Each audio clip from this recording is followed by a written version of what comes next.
The tent was empty, tawny, and magnificent. The wind wailed and the candles guttered.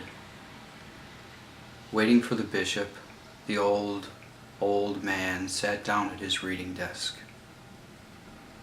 Presently, his head drooped forward on the papers. The greyhound's eyes, catching the candles as she watched him, burned spectrally. Two amber cups of fearful light. Mordred's cannonade, which he was to keep up through the darkness until the morning's battle, began to thud and bump outside. The king, drained of his last effort, gave way to sorrow. Even when his visitor's hand lifted the tent flap, the silent drops coursed down his nose and fell on the parchment with regular ticks, like an ancient clock.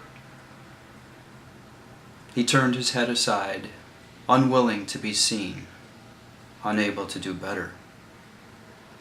The flap fell as the strange figure in cloak and hat came softly in. Merlin? But there was nobody there. He had dreamed him in a catnap of old age. Merlin. He began to think again, but now it was as clearly as it had ever been. He remembered the aged necromancer who had educated him with animals. There were, he remembered, something like 500,000 different species of animal, of which mankind was only one. Of course, man was an animal. He was not a vegetable or a mineral, was he? And Merlin had taught him about animals so that the single species might learn by looking at the problems of the thousands. He remembered the belligerent ants who claimed their boundaries and the Pacific geese who did not. He remembered his lesson from the badger.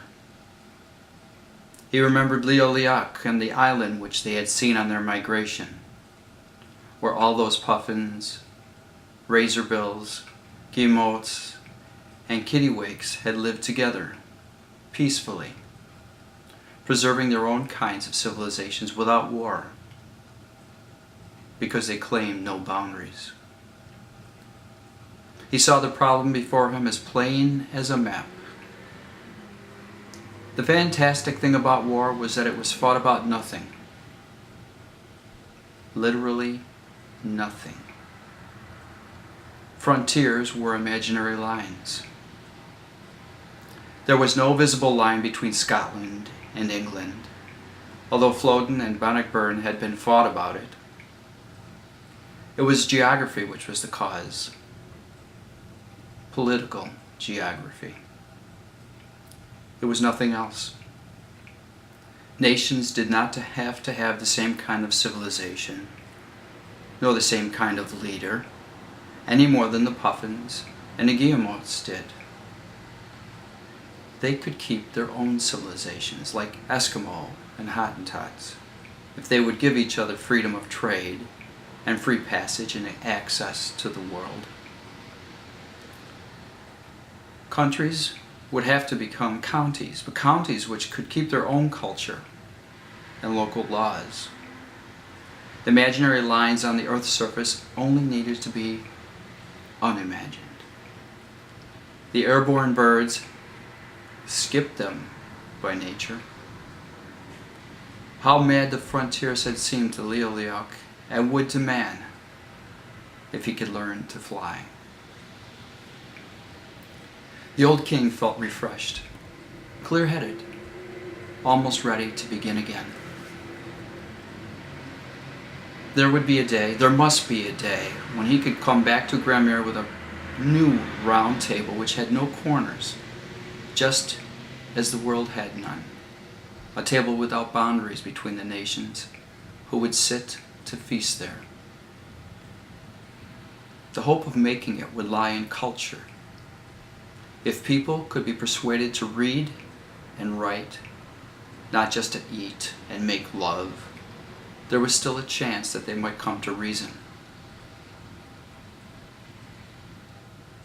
But it was too late for another effort then, for at that time it was his destiny to die, or as some say, to be carried off to Avalon, where he could wait for better days. For that time it was Lancelot's fate, and Guinevere's, to take tonsure and the veil, while Mordred must be slain. The fate of this man or that man was less than a drop, although it was a sparkling one, in the great blue motion of the sunlit sea. The cannons of his adversary were thundering in the tattered morning when the majesty of England drew himself up to meet the future with a peaceful heart. Explicit liber regis quandam regisque futuri.